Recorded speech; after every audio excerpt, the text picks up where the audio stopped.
एक लड़की वाला भोपाल के अंदर मेरे साथ मामला है, मौलाना 2-3 सालें हो गई मेरी बेटी बड़ी परेशान है, कुछ असर है उसके ऊपर, ज़रा देख लो। मैंने कहा भैया मुझे देखना वेखना नहीं आता, मैं क्या, अरे मौलाना चलिए तो कुछ दमम कर दीजिए, देख तो गए तो वो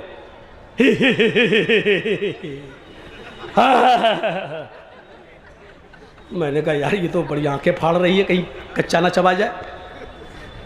क्या है, अपने बाप से कहती किसको लाया है, बड़े बड़े आ गए कुछ नहीं कर पाए, ये कल का लौंडा ये क्या करेगा।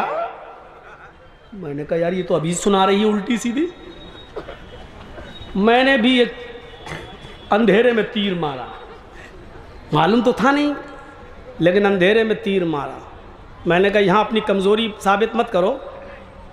मैंने लड़की के बाप से कहा अरे कहाँ यार पागल बनाने चले आए हो, इसको कुछ हुआ भी है? क्या बात कर रहे हो, 3-4 साल से मैं परेशान हूँ, लाखों रुपया इलाज में चला गया।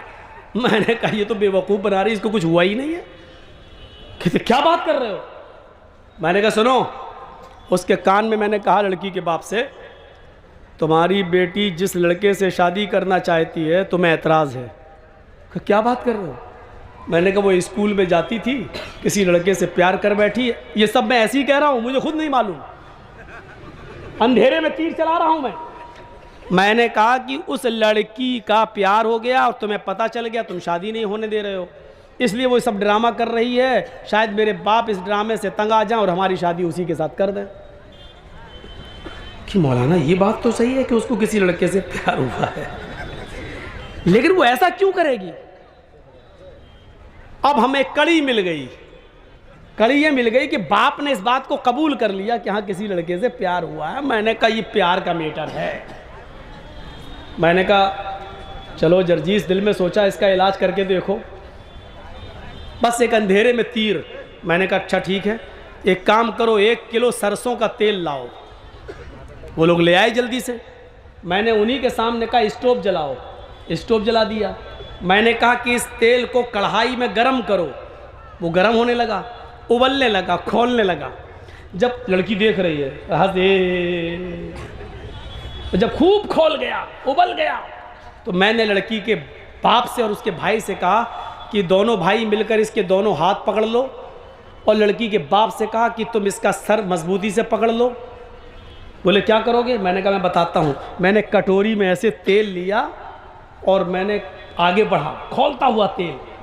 कहने लगे क्या करोगे? मैंने कहा वो इस लड़की के कान में मैं डालूंगा ये तेल। बोले क्यों? मैंने कहा जो शैतान इसके अंदर घुसा हुआ है वो कान और आंख के रास्ते से अभी निकल के भागता, तुम देखिएगा। मैं इस लड़की के कान में डालता हूँ ये तेल, खोलता हूँ, पकड़ो कस के। जैसे हम लेके आगे बढ़े, हमने कहा पकड़ो पकड़ो। हमने कहा इस लड़की को कुछ नहीं होगा, वो जिन्नात भागेगा जो इसके अंदर है, पकड़ो। उन लोगों ने मजबूती से पकड़ा और जैसे ही मैं करीब गया वो कहती है मौलवी क्या कर रहा? मुझे कुछ नहीं हुआ, मुझे कुछ नहीं हुआ। अबे मेरे कान फाड़ेगा, मेरे पर्दे फाड़ेगा, अरे मुझे कुछ नहीं हुआ। मैंने कहा देखो ये तो कह रही कुछ नहीं हुआ। मैंने कहा बता कब से बेवकूफ़ बना रही है?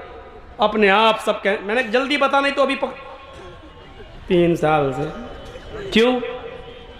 हमारी शादी नहीं होने दे रहे हैं वहाँ। हमने देखा 3 साल से ड्रामा कर रही है, 3 साल से। बजाय इसके कि तुम अपने घरों में अपनी जवान बेटियों का इलाज कराने के लिए किसी मस्जिद के इमाम, तावीज, गंडे, झाड़ फूक करने वाले को बुलाकर लाओ, उससे पहले ये तजर्बा करके भी देख लो, देखो कैसे भूत और पलीत उसके ऊपर से भागता है। लाते हो कठमुल्ला को, वो कहता है जिन्नात है, 40 दिन तक सूरह जिन पढ़ना पड़ेगी। आप कहते हो मुझे मालूम नहीं है। मौलाना साहब आप घर पे आ जाइएगा, 40 दिन पढ़ लीजिएगा, 40 दिन के बाद आपको मजदूरी मिल जाएगी। 40 दिन तक वो पढ़ता रहा, आप ऑफिस में जाते हैं, 20 ही दिन हुए, पता चला बेटी भी गई या बीवी भी था तो बीवी भी गई, वो मौलवी भी गया,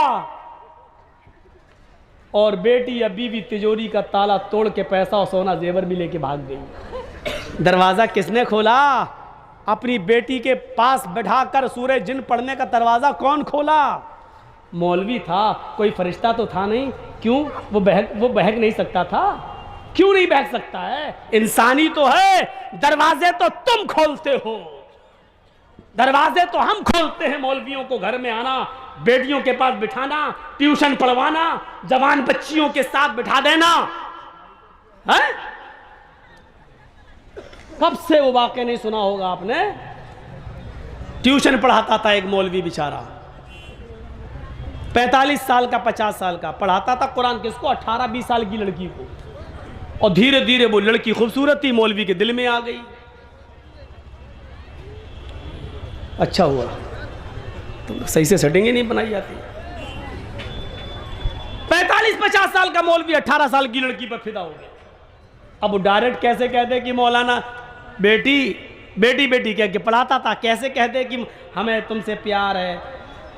उसने वजीफा करा, सिफली अमल करा, और खाने पीने की किसी चीज पर फूंकता रहा 11 दिन तक, फू फू फू फू, सिफली अमल। और गया और कहने लगा, बेटी तुम बहुत खूबसूरत हो, तुम पर किसी की नज़र न लगे, इसलिए मैं ये चीज़ पढ़ के लाया हूँ, इसको तुम खा लेना। और वो था जो खा ले तो वो दीवानी हो जाए। सिफली अमल, गंदा अमल, जादू टोना। उस लड़की ने कहा ठीक है मौलाना साहब, हम बाद में खा लेंगे। उसने कहा बेटी खा ज़रूर लेना। कहा ठीक है। उसने उठाकर रख दिया एक ताक में, भूल गई, नहीं खा पाई, सो गई। रात में हवा चली, वो नीचे गिर गई खाने की चीज़।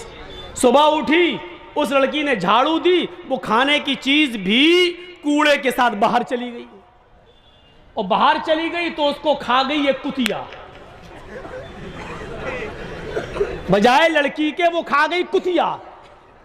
अब बजाय लड़की के वो कुतिया मौलाना साहब पे आशिक हो गई। जहां मौलाना साहब वहां कुतिया, जहां मौलाना साहब वहां कुतिया, जहां मौलाना साहब कुतिया। मौलाना साहब नमाज पढ़ने जा रहे, कुतिया भी मस्जिद की तरफ जा रही। मौलाना कहते कौन सी मुसीबत में फंस गए। बाद में पता चला कि मौलवी ने जिसके लिए कुआं खोदा था उसमें खुद गिर गया। मेरे भाइयों, आप किसी मौलवी से कहो कि मुझे फलां की लड़की से मोहब्बत है, फौरन दे देगा। और उसी मौलवी से कहो कि मुझे आपकी बेटी से मोहब्बत है, तो हट कमीना आ गया। जो चीज तुम अपनी बेटी के लिए पसंद नहीं कर रहे हो, दूसरों के लिए वो चीज कैसे बना के दे रहे हो तुम। आए मौलवी जर्जीस तुझे मौलवी नहीं कठमुल्ला मानता है, बिका हुआ मानता है, जमीर फरोश मानता है। मौलवी जर्जीस की नजर में तेरी कोई औकात नहीं है। मेरे भाइयों, ये ज़िम्नन बातें आ गई।